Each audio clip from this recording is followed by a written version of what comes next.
Hello again, YouTubers. Welcome back to the Board Game Captain. I'm your host, the Board Game Captain, and today I'm going to be reviewing and showing you how to play Fight for Olympus. Fight for Olympus was designed by Matthias Kramer and was published by Mayfair Games and Lookout Games. Now, I believe that Lookout Games is a subsidiary of Mayfair Games, which would mean it's really just published by Mayfair Games. If I'm incorrect about that, though, feel free to comment down below. This game is a two-player dueling game. It is a bit of a hybrid board game card game, and it is a game that uses the theme of Greek mythology, specifically Greek mythology. If you are a fan of mythology, you'll notice that when I show some of the hero cards later, that this game uses all of the Greek names, not the Roman names. So you'll see Heracles, not Hercules, as an example. Now, this game we picked up at Gen Con this year. This was a game that I saw that was coming out, that was being published by Mayfair Games this year for Gen Con, and it looked like a lot of fun, so we picked it up at the Mayfair booth. I like to have a sizable stable of strictly two-player games for days when Lynn and I just want to play some quick games, and also for days when someone is coming over, and again, it's just me and them looking to play some two-player games. A lot of the 3+ player games don't play as well at 2 players, so it is good to have a bunch of these handy. Now, the game says it lasts about 30 minutes and it's recommended for ages 12 and up. Now, 30 minutes is a good estimate, especially for a game right after you've learned the rules, or a beginner game, if you will. Once you've got a handle on the rules, this game can go even quicker than that, though. This is a game that you could play 2 or 3 times in quick succession on one of those days when it's just you and a friend, or you and a significant other, and you're looking to throw down a few games in a row while you drink a pot of coffee or a pot of tea or whatever you have to drink. But that being said, yes, this is a fairly quick game to play. And the 12 and up, that is that is very dependent on who it is you're looking to play this game with. If you're teaching this game to someone who's a bit of a beginner when it comes to board games, 12 and up might be a good estimate. But if the child you're playing with is quite used to a lot of different game mechanics and gets a lot of games routinely that are above their age bracket, then this game wouldn't be too hard for them to get. This is a game that you can teach in 5 to 10 minutes and be playing right after that. So I don't really think that 12 is strictly a good estimate for everybody, if you will. I think that's kind of a safe guess.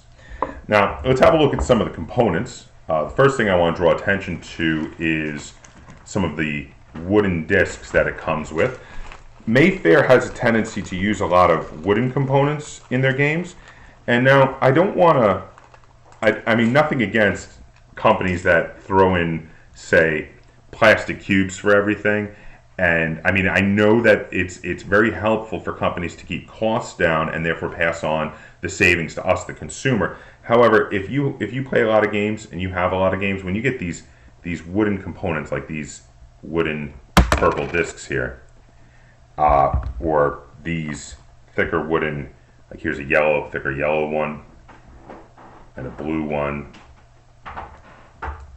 also a nice wooden green disc, and a red disc, and also there is a thicker purple disc as well.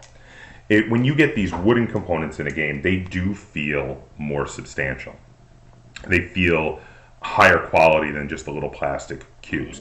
So it is something I do like to I point out that Mayfair Games is a little generous with that they often do use these nice wooden components instead of just throwing in some plastic cubes. So there you have it. There's some basic wooden components just for counters for various things in the game. But again, they do feel more substantial than their plastic counterparts. Now, the main component of this game is a deck of cards. This game is a hybrid deck board game, but the cards are more important for the gameplay than the board. The board is important, but this game does play more like a card game. So let me show you these. This is the back of the cards here. And on the front, we have quite a few different things. So this game has these are soldiers or warriors. Now these are generic ones. These are myrmidons, and as you can see, they have up here's where the cost is, and they have an attack and a defense and an ability listed here. Now, if you've played collectible card games or living card games or expandable card games before, like Magic the Gathering as an example, this is a fairly standard format that you're probably used to. You've seen this before. Here's one of the heroes. Now, this, of course, is Jason from the Jason and the Argonauts. And again, now you'll see he has a much higher cost, and he's got some much better stats and a big ability there. Now, he is a hero. And then we also have the third kind of card, which is rather important, is equipment. So here we have a sword. And again, we have a cost. This one, though, gives you +1 to your attack and gives you an ability also there.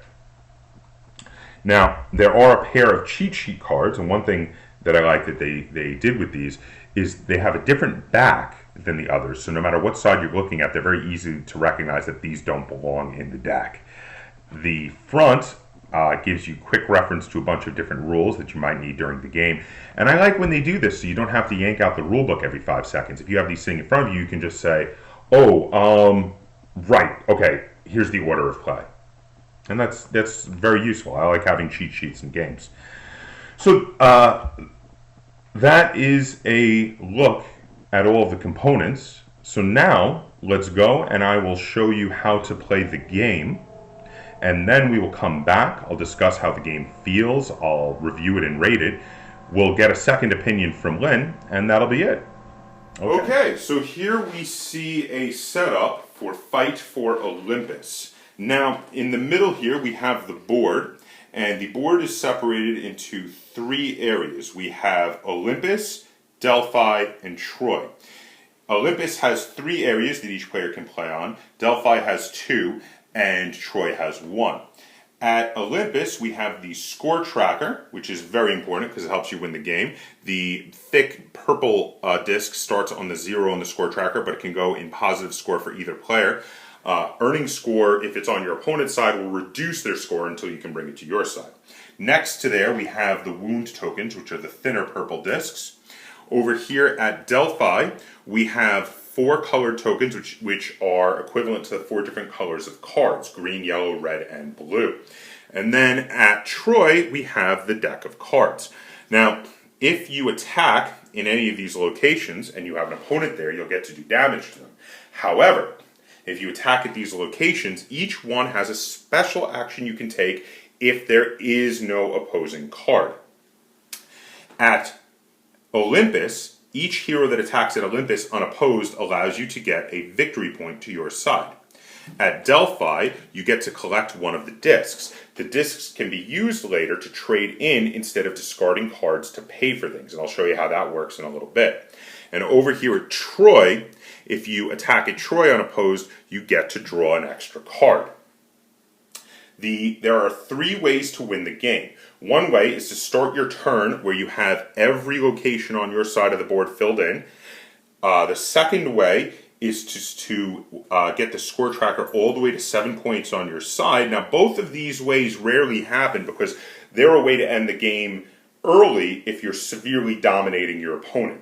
The third way, which is far more likely to happen, is when the deck runs out of cards. As soon as it runs out of cards, you look and see whose side of the board the score tracker is on, and they win the game. If the score tracker is at 0, the game ends in a tie. So, the way you set up the deck is you shuffle it up, you randomly remove 20 cards so nobody knows what those cards are that have been removed. Each player is dealt a 6-card hand, and you get started after randomly choosing a starting player. The starting player picks up their 6-card hand, and there are 3 phases to the turn. You play cards onto the different locations. You can play any number of cards that you can afford. The cards, again, have costs up here, and you have to discard, for instance, this card here, what makes you discard a red card to be able to play it. Now, after you play cards, next is the attacking phase, in which you attack in the direction from this side of the board at Olympus towards Troy. Everybody attacks.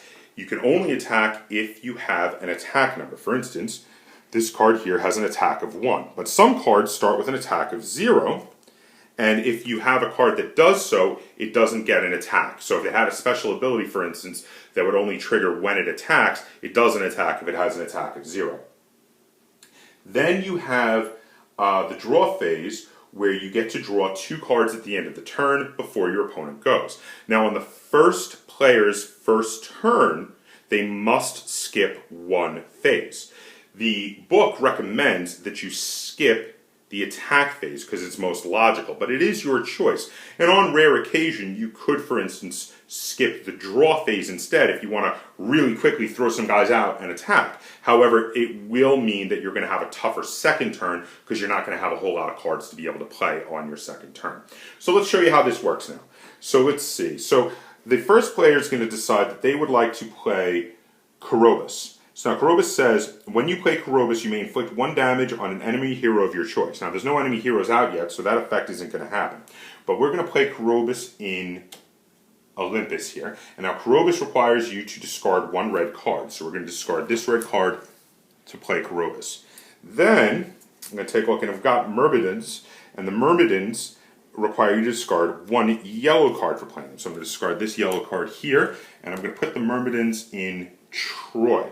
Now then, at this point, I've drawn a rather ferocious first hand here, and I've got 2 free cards. Neither one of these cost anything. These are Achaeans and Carians. So I've decided I'm going to put the Achaeans here in Delphi and the Carians here in Olympus. Now I am out of cards and I don't want to have a really hard second turn, so I'm going to skip my attack and I'm going to draw 2 cards. Okay. Now we're going to move on to the second player. And the second player is going to get all of his phases. So he takes a look at his hand and says, "Ooh, now this is a little bit tough here. What am I going to do?" So the second player decides, "You know what? I can get some good stuff going on. This isn't too bad. This isn't too bad at all." So they're going to take, let's see, they're going to play their version of the Myrmidons over here in Olympus, and they're going to discard Cassiopeia to play the Myrmidons. Then they're going to discard a shield to play Idmon, and Idmon is going to be played over here. Actually, we're going to play him over here also in Olympus, and then we're going to give him this shield, which is free, costs nothing to do, and it gives him +1 attack and +1 life. Now, each character can only have 1 item, so this is going to be Idmon's item. Now, Idmon has an ability where he says when you play him, you may move one of your units to any free space on your side. I've just played these units and I don't need to move them, so I'm not going to be using that ability. Now, I just want to point out, because I forgot to mention this, the Myrmidons, and I played 1 on either side, they have an ability that allows you to receive 1 victory point. So, player 1 played a Myrmidon, they should have received 1 victory point and gone to the 1, but then player 2 played Myrmidons as well, so it would go back to the 0 anyway. So now they're going to move on to their attack phase. So Idmon attacks Kurobus, and Kurobus has 2 life. Idmon's doing 2 damage right now, so Kurobus is dead.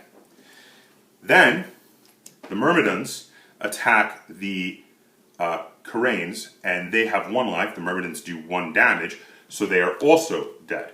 I've got nothing to attack the other locations, and I've got nothing to attack any empty locations. So player 2 is done there. Player 2 will then draw their 2 cards, and they're going to be good for now.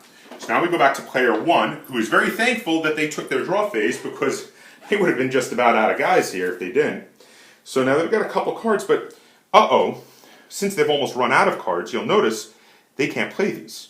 They've got Philoctetes and they've got Pleiades.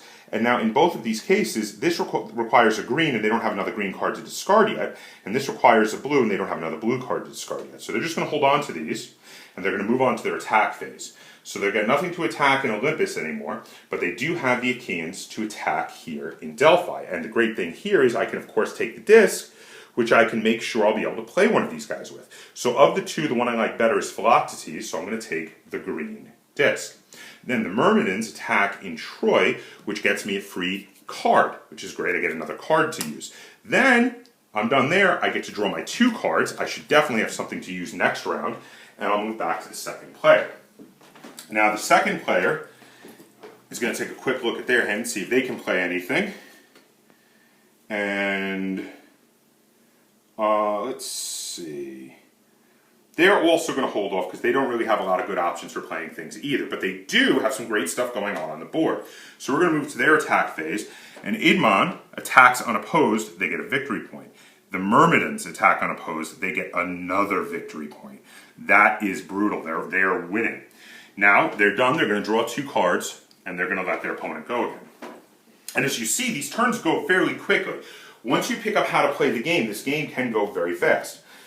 So we come back to player 1 here, who now has a lot better options for what they can play. So they're going to use their green token, put it back in Delphi, to summon Philoctetes. Now Philoctetes says when you play Philoctetes, you may move an enemy unit of your choice to a free space on your opponent's side. You can move one of your enemies around, which is a really neat ability. So for instance, I would like this very powerful Idmon to no longer be getting him lots of points, so I'm going to move him over here to where the Myrmidons are, and he's going to definitely kill the Myrmidons on his turn after the Myrmidons hurt him for 1 point, but he's only going to give him an extra point now. He's only going to give him an extra card now. He's not going to give him extra points, which is very useful to me. And then, in my case, I'm going to put him over here, and I'm going to put Philoctetes over here in Olympus, so Philoctetes will be getting the extra points. Then, I would like to play the Pleiades. Now, I'm going to discard the Argonauts here to play the Pleiades, because they cost 1 blue card to play, and I'm going to play them here against the Myrmidons again, so the Myrmidons can't attack unopposed and get extra points for their side. Now, when you play the Pleiades, you get to draw 1 card. Very useful ability. I'm going to get my extra card. And then, taking a look at what I have left, I have these Carians, who are a basic 1 attack, 1 defense, no special ability, but they're free to play, which is highly useful, and I want to get this swinging back in my direction, so I'm again going to play them in Olympus. So now during my attack, Philoctetes attacks unopposed, we move the points back towards me. The Carians attack unopposed, we move the points back at 0. The Pleiades attack and do 1 point of damage to the Myrmidons, who have 2 life, so they get a purple disc there to mark that they have 1 damage.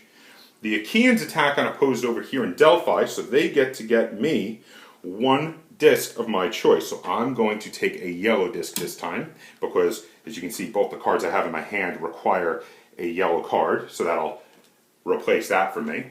And the Myrmidons attack here and do 1 point of damage to Idmon. So let's show one more turn. I'm going to go back over to the second player here. And now the second player was doing really well and now is feeling a little bit in trouble. So what can they do?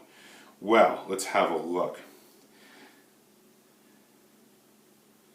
So the second player has the ability at this point in time to play Electra.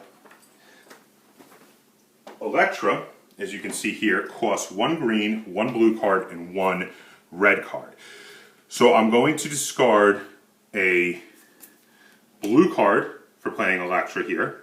And now these are 2 multicolor cards. They count as being all colors, so they're going to be for the green and the red. Now this is Hector and Heracles.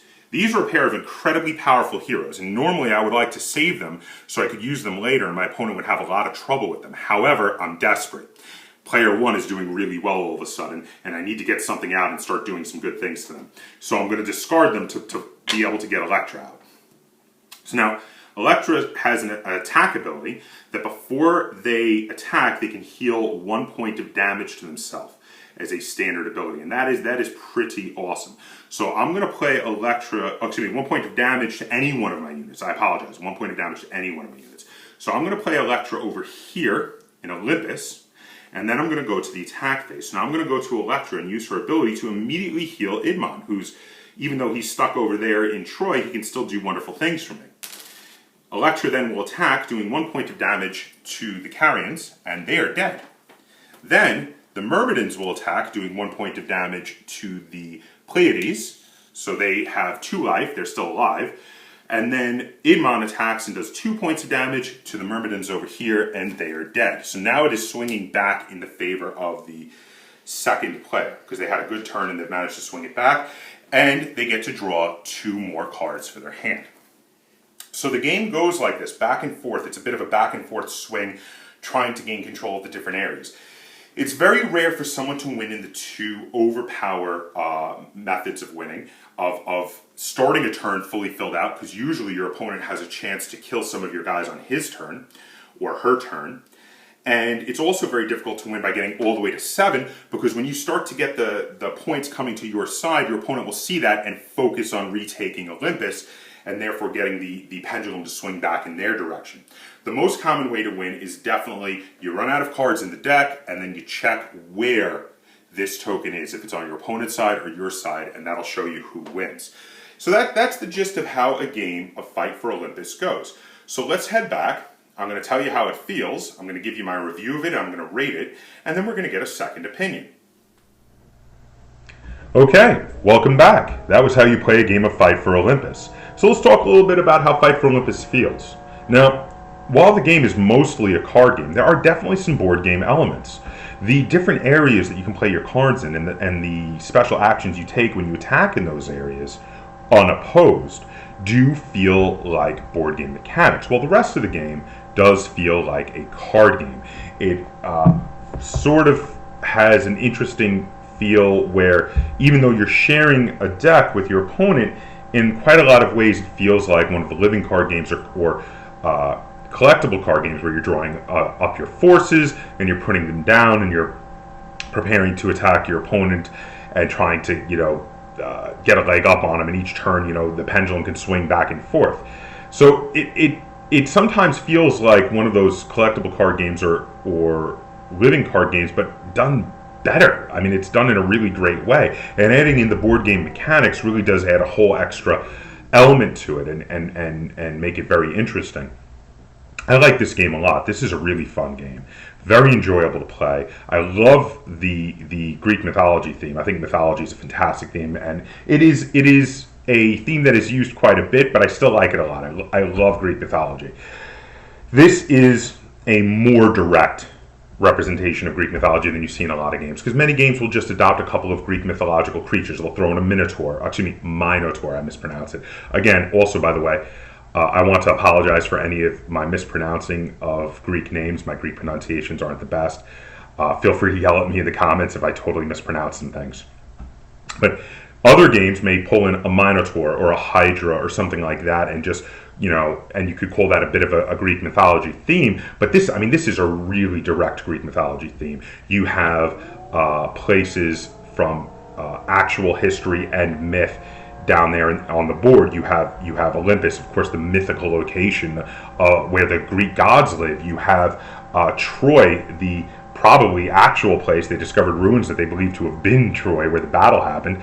An actual place that shows up, of course, in the Iliad, and then the Odyssey, the more famous sequel of which takes place as some of the characters are trying to journey home from the Battle of Troy. Then, of course, you have all of the famous and some maybe some of them based on real people, but generally mythical characters from Greek mythology. This is a fantastic, real, true Greek mythology theme, and I love that. But even without the theme, and as much as I love the theme, even without the theme, the game itself, the gameplay is just really, really solid. The rule book is fairly short because the basic rules are pretty easy. I mean, it really only takes you about 10 minutes to read the rule book and explain it to your opponent and get going. But the added complexity comes from the different abilities on the cards and how they interact with each other and how they interact with the base rules, and really enhance the enjoyment of this game. This is a phenomenal game. I've played it about a dozen times with several different opponents, and I really enjoy it, and I'm going to play it many more times too. It does give me some of that thrill that I used to get from collectible card games when I had the time to play those, but in some ways, I mean, it feels like those, but done better with some extra mechanics that they could have never included because they weren't also a hybrid with a board game like this is. So yes, I really, really like this game. I like this game a lot. I'm going to ask to play it constantly. I know I'm going to play this game many, many times in weeks and months to come.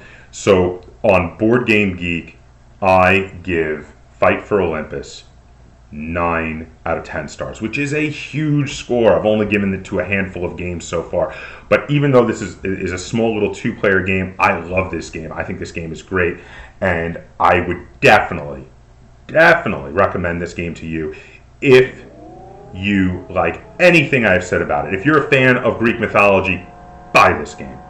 If you are a fan of 2-player duel type games like this, that especially ones that have both card game and board game elements added in, because that actually is kind of rare, but if you're a fan of that and you think that sounds like a cool idea, buy this game.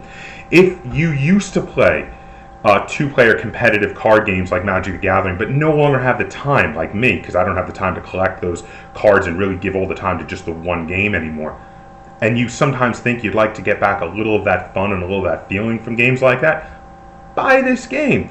This game is great for that. This is a really solid addition to my 2-player game library.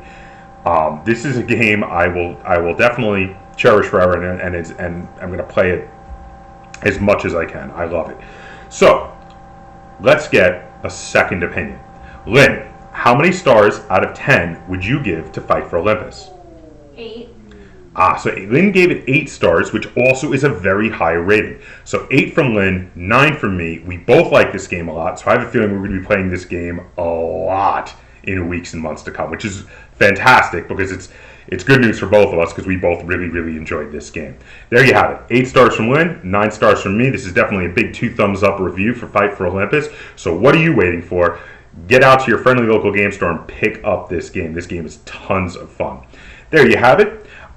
Did I miss anything? Did I make any mistakes? Did I mispronounce the names of some Greek mythological characters? Please feel free to comment down below on anything you'd like to comment on.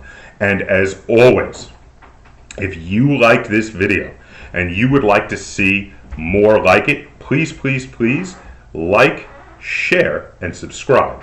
And until next time, game on.